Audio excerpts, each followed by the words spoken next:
The baby is another 6 months away from being born, so this post is a bit too early, but my wife thinks that she will need long-term help, say for the first 2 years, from her parents to help take care of the baby. I have a real problem with anyone living with us in our house because I have worked hard to earn my freedoms, and I don't want the in-laws staying in my house judging me for playing video games at 4 a.m. or lecturing me on how to be a parent, etc. In-laws are foreign, so if they come, then they will stay at our home. I am open to the first 9 months to 1 year of the baby's life having full help from the in-laws if need be, but I don't want their influence in the upbringing of the child once the child starts forming its cognitive abilities. If I don't protest, then I worry that my wife will lean on them for support for 4 to 5 years, etc. It is already too much of a sacrifice for me to have anyone in my house for more than a week, so it took a lot to even agree on their presence for the first 9 to 12 months. Oh, and her main draw is that they will be able to cook healthy food for her. I feel my wife is being unreasonable with her stance of needing help for however long that she may need. Am I the idiot? Edit. Wow. I wasn't expecting hundreds of responses. Thank you. I will take all the advice and discuss with my missus again. To clarify a few things that are repeating in Theme 1, I have no need to play video games until 4 a.m, and I don't. I only stated it as an example of in-laws making snarky comments while living in my house. 2. The in-laws are certain to eventually move back, so I'm not worried about them settling permanently. But you're right, an extension to their stay might happen if we have a second child. 3.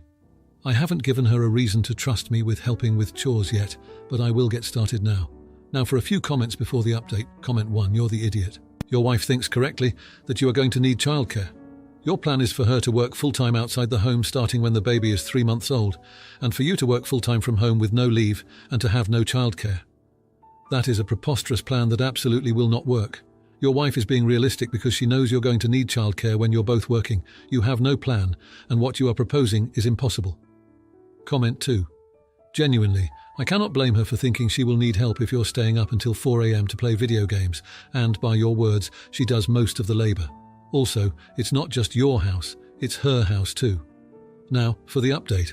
The tension at home reached a tipping point when my wife casually mentioned that her parents had already started looking at properties near us to rent for the 2-year stint. I completely lost it. We had a massive argument, which ended in us not talking for a day or so. 2 days after the fight, I came home from work early and found my wife in tears. Her parents had been involved in a minor car accident. They were okay, but the event shook us all. It put everything into perspective, and suddenly the idea of her parents being around just in case didn't seem so terrible. This led to a long overdue heart-to-heart. My wife admitted she was scared about being a new mom and felt she needed her parents as a safety net. I finally opened up about my fears of losing independence and feeling suffocated. We both cried it out and started to understand where the other was coming from. We spent the next few days in a kind of negotiation limbo, weighing pros and cons, discussing boundaries, and talking about how we could make this work for both of us. Then, out of nowhere, my boss dropped a bombshell on me. An opportunity for a short-term project in another city. It would mean relocating for 6 months, but with a significant pay raise. It was the perfect distraction from our in-law debate, and something that could potentially change our financial situation, making the need for long-term help less pressing. After some intense discussion, we agreed that I would take the job, and my wife would stay with her parents during the project. It seemed like an ideal compromise. She gets the support she needs, and I get some space and time to contribute more financially. So, it's decided. I'm leaving for the project next week, and my wife will move in with her parents the week after. We plan to revisit the living situation after I return, but for now we've agreed to put the 2-year stay on hold. And in an unexpected twist, my proactive chore-doing actually started to make a difference. My wife noticed, and it's helped her feel more supported. Plus, I've got to admit, a tidier house is a less stressful house. So yeah, that's the update. 2 weeks ago, I was worried about losing my freedom, and now I'm about to move to a different city for half a year. Life is wild. Now, for the comments. Comment 1. You're the idiot for taking the job in another city right after your in-laws got into an accident. Your wife needs you now more than ever, and you're choosing money over family. Being physically present is part of supporting your spouse, not just sending money from afar. Comment 2. Not the idiot. Life throws curveballs, and you're dealing with them responsibly. Taking the job doesn't mean you don't care about your wife's parents. It's about long-term stability for your family. Plus, you've been helping out at home, which shows your support. Good luck on the new adventure. Comment 3. Not the idiot. And it sounds like a win-win situation to me. You're being supportive by ensuring financial security, which is as important as emotional support. Plus, it was a mutual decision with your wife, not something you unilaterally decided. Good on you for being proactive with the chores too. Now, for the next story. I am an overweight person, but I did manage to lose 30 pounds in the last 4 months. I cut back on my calories and started walking everywhere within a few miles from where I live. I am losing weight slowly but healthily. When I went to my family's Thanksgiving gathering, they told me the turkey would be ready in 3 hours. I grabbed a single Hershey's Kiss from the candy bowl that they had out for everybody, and immediately both my stepfather and my mother went nuclear on me. They were yelling at me in front of the whole extended family that the fact that I grabbed a single piece of candy was proof that I did not want to lose weight and keep improving my health. They claimed they were shaming me because they loved me. I responded by taking a cab home half an hour later. They see nothing wrong with their over-the-top reaction, and they see nothing wrong with dismissing the massive progress I already made. My doctor told me a couple of weeks ago that I am officially no longer obese, for crying out loud. I do not need this from them. But my sister called and told me I should apologize for leaving the way I did and souring the evening for everybody else. Now, for a few comments before the update. Comment 1, not the idiot. Good job on what you have been able to do so far. It's perfectly okay to have a treat while trying to get healthy. Your parents are well out of order. That is not the way to support you. Set up some boundaries with them and make sure they know if they cross them you will end the conversation and leave. Comment 2, not the idiot. First, congrats on your progress. That's awesome, and I'm super happy for you. You're not the idiot. You should leave when they act like that. You deserve to protect your peace. Comment 3. If that's how they react over a piece of candy, I can't imagine the things they would say during the feast. Now for the update. After storming out of that family gathering, I decided to go no contact for a bit to clear my head. Well, that bit turned out to be just the calm before the storm. First off, my little cousin, bless her heart, apparently went on a rant after I left, defending me and calling out our family's toxic attitude. It caused such a scene that my stepdad actually left the house to cool down. My phone was blowing up with messages from her giving me the play-by-play. It seems she's been quietly observing and took my side fiercely. She ended up getting grounded for speaking out, but she told me it was worth it to stand up for what's right. It sparked a family divide I never saw coming. Meanwhile, I kept to my routine, and guess what? I hit another milestone, down another 5 pounds. I was on cloud 9 until I got a letter in the mail from my stepdad. No return address, just his handwriting. He wrote an apology, a genuine, heartfelt one, admitting how his own insecurities about his weight influenced his behavior towards me and how proud he was of my progress. He confessed to attending therapy and wanting to mend our relationship. And here's the jaw-dropper. My mother showed up at my doorstep, unannounced, 2 days ago. We hadn't spoken since the incident. She came alone with a peace offering, a homemade healthy meal prep kit and a scrapbook filled with photos of me over the years, showing my journey. We talked for hours. She cried, I cried. She admitted that she was projecting her fears of losing me to health issues because of her sister's passing due to obesity-related complications. She never learned how to express her concerns healthily and apologized for the hurtful way she acted. To cap it all off, my cousins, aunts and uncles have been sending me messages of support. One of my aunts even asked me to help her start a weight loss journey.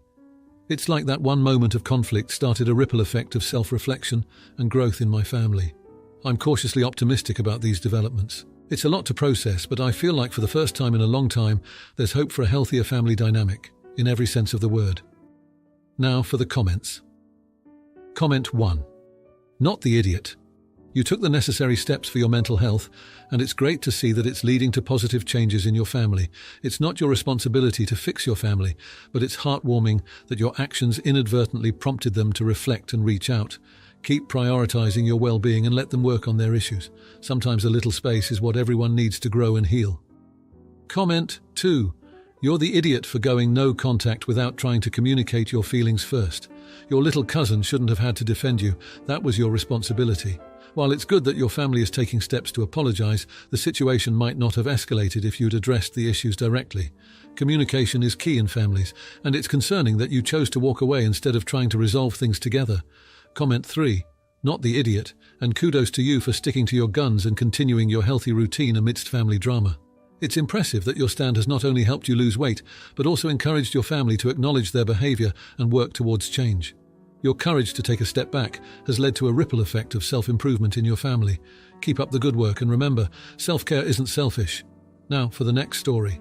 I, 22-year-old male, reported my family, 29-year-old female, 56-year-old female, 56-year-old male, for owning too many unregistered animals including rabbits and guinea pigs, which led to the council visiting my family.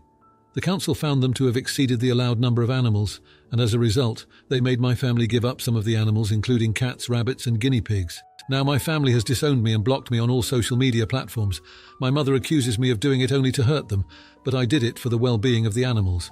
We have been evicted multiple times because my family keeps hoarding animals, regardless of the house we live in. My family now refers to me as a jerk and questions how I can sleep at night. I feel genuinely remorseful and confused about what to think. Can you all help? Now, for a few comments before the update. Comment 1. Do you keep getting evicted because you keep reporting them? Are they breeders? Are the animals living in a poor quality of life? Why do you report them? Comment 2. Not the idiot hoarding animals is animal abuse. It came with a price, but it was the right thing to do. Wouldn't want to live there, that's for sure.